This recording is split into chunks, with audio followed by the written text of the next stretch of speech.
بسم اللہ الرحمن الرحیم۔ شروع اللہ کے نام سے جو بڑا مہربان نہایت رحم والا ہے۔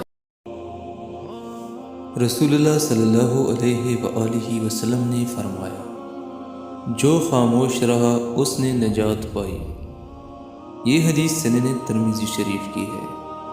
حدیث کا مطلب یہ ہے کہ جو شخص زیادہ بولتا ہے اس سے کبھی کبھی جھوٹ اور غیبت ہو جاتی ہے۔ اس لیے رسول اللہ صلی اللہ علیہ وآلہ وسلم نے فرمایا ہے کہ خاموشی میں نجات ہے۔ رسول اللہ صلی اللہ علیہ وآلہ وسلم نے فرمایا، جس شخص نے اس حقیقت کی گواہی دی کہ اللہ کے سوا کوئی معبود نہیں اور محمد صلی اللہ علیہ وآلہ وسلم اللہ کے رسول ہیں، اللہ تعالیٰ نے اس پر جہنم کی آگ حرام کر دی۔